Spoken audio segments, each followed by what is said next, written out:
امریکی صدر Donald Trump اور سعودی ولی عہد شہزادہ محمد بن سلمان جب وائٹ ہاؤس میں صحافیوں سے گفتگو کر رہے تھے، اس دوران ABC نیوز سے تعلق رکھنے والی ایک خاتون رپورٹر نے ایسا سوال پوچھا جس کی شاید توقع نہ تھی۔ The U.S. intelligence concluded that you orchestrated the brutal murder of a journalist. 9/11 families are furious that you are here in the Oval Office. Why should Americans trust you? اس سوال پر صدر ٹرمپ کچھ ناراض ہوئے اور ABC نیوز پر fake ہونے کا الزام لگایا۔ Who are you with? I'm with ABC News, sir. You're with who? ABC News, sir. Fake news. ABC fake news. One of the worst in the business. عموماً صدر ٹرمپ جب کسی news channel کو fake کہتے ہیں تو ان کے سوال کا جواب بھی نہیں دیتے، لیکن اس بار ٹرمپ نے جواب دیا اور اپنے مہمان محمد بن سلمان کا دفاع بھی کیا۔ As far as this gentleman is concerned, he's done a phenomenal job. You're mentioning somebody that was extremely controversial.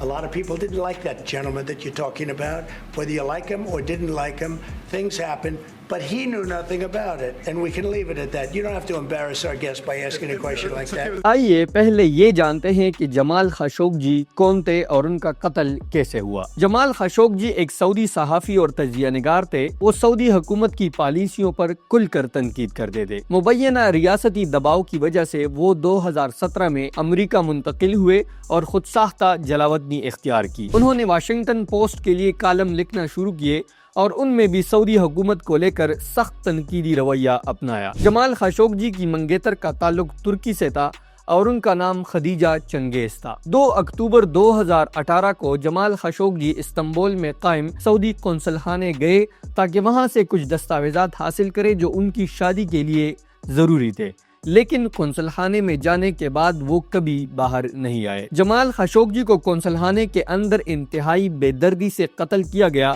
اور ان کی لاش چھپائی گئی جو آج تک نہیں ملی۔ ابتدا میں سعودی حکومت نے اس سے لاتعلقی ظاہر کی، لیکن بعد میں 15 اکتوبر 2018 کو سعودی پبلک پراسیکیوٹر نے انکشاف کیا کہ ایک 15 رکنی ٹیم استنبول بھیجی گئی تھی تاکہ وہ جمال خاشقجی کو قائل کر کے سعودی عرب واپس لے آئیں، اور اگر ایسا ممکن نہ ہوا تو ان کو زبردستی واپس لائیں۔ انہوں نے مزید کہا کہ یہ کارروائی بعد میں ایک خراب شکل اختیار کر گئی اور اس کے نتیجے میں جمال خاشقجی کا قتل ہوا اور ان کی لاش کے ٹکڑے ٹکڑے کر دیے گئے۔ اس بریفنگ کے ایک دن بعد یعنی 16 نومبر 2018 کو امریکی مرکزی خفیہ ایجنسی CIA نے ایک ابتدائی جائزہ رپورٹ میں انکشاف کیا کہ سعودی ولی عہد محمد بن سلمان نے جمال خاشقجی کو ترکیہ کے شہر استنبول میں پکڑنے یا قتل کرنے کی منظوری دی تھی۔ سعودی حکومت نے ان الزامات کو مکمل طور پر مسترد کر دیا۔ شہزادہ محمد بن سلمان نے پہلی مرتبہ نومبر 2019 میں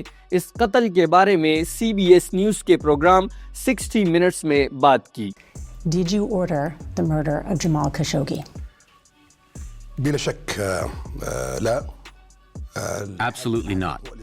This was a heinous crime. But I take full responsibility as a leader in Saudi Arabia, especially since it was committed by individuals working for the Saudi government. What does that mean, that you take responsibility? When a crime is committed against a Saudi citizen by officials working for the Saudi government, as a leader I must take responsibility. This was a mistake, and I must take all actions to avoid such a thing in the future. شہزادہ محمد بن سلمان نے کہا کہ میں نے اس قتل کا حکم نہیں دیا، لیکن بطور ایک سعودی رہنما میں اس کی مکمل ذمہ داری قبول کرتا ہوں۔ البتہ سعودی حکومت نے اس قتل کے الزام میں 11 افراد کو گرفتار کیا اور ان میں سے 5 کو سزائے موت سنائی گئی، لیکن بعد میں ان کی سزا میں بھی کمی کر کے 20 سال قید میں بدل دیا گیا۔ 2018 میں ڈونلڈ ٹرمپ کی حکومت کی اور سعودی عرب کے ساتھ اچھے تعلقات کی وجہ سے ٹرمپ انتظامیہ نے بھرپور کوشش کی کہ ان رپورٹس کو منظر عام پر نہ لایا جائے، لیکن فروری 2021 میں صدر جو بائیڈن کے دور حکومت میں امریکی خفیہ ایجنسی CIA کی ان تحقیقاتی رپورٹس کو منظر عام پر لایا گیا۔ بائیڈن انتظامیہ کی جانب سے ان معلومات کو منظر عام پر لانے کا مقصد سعودی عرب کے ساتھ تعلقات کو اثر نو تشکیل دینا تھا۔ اس سے پہلے بھی بائیڈن انتظامیہ نے یمن جنگ کے دوران سعودی کی حمایت ختم کر کے ان کو ہتھیاروں کی فروخت روک دی تھی۔ بائیڈن حکومت کے دوران محمد بن سلمان نے امریکہ کا ایک بھی دورہ نہیں کیا اور ٹرمپ کے دوبارہ اقتدار میں آنے کے بعد یہ محمد بن سلمان کا امریکہ کا پہلا دورہ ہے۔ اس سے پہلے انہوں نے مارچ 2018 میں امریکہ کا دورہ کیا تھا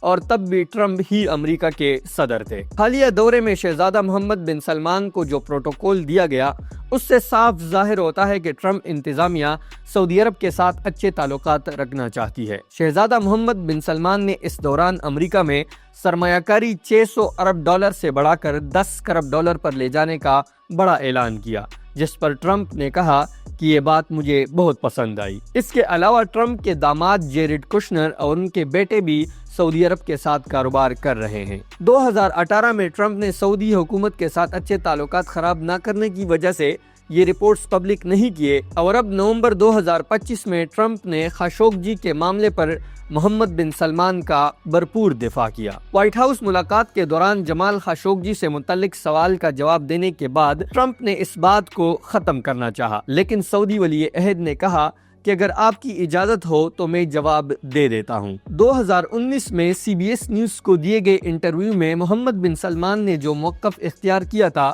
وہ یہاں بھی اپنایا۔ انہوں نے افسوس کا اظہار کرتے ہوئے کہا کہ یہ ایک بڑی غلطی تھی اور آئندہ کبھی بھی ایسا نہیں ہوگا۔ About the journalists, it's really painful to hear, anyone that been losing his life for, no real purpose or not in a legal way, and it's been painful for us in Saudi Arabia. We've did all the right steps of investigation, etc. in Saudi Arabia, and we've improved our system to be sure that nothing happened like that, and it's painful and it's a huge mistake, and we are doing our best that this doesn't happen again. لیکن اس سب کے بعد اب بھی دو سوالات بار بار اٹھ رہے ہیں جن کا شاید کسی کے پاس دو ٹوک جواب نہیں ہے۔ ایک یہ کہ کیا واقعی محمد بن سلمان نے جمال خاشقجی کے قتل کا حکم دیا، اور دوسرا یہ کہ جمال خاشقجی کی لاش کے ساتھ کیا کیا گیا۔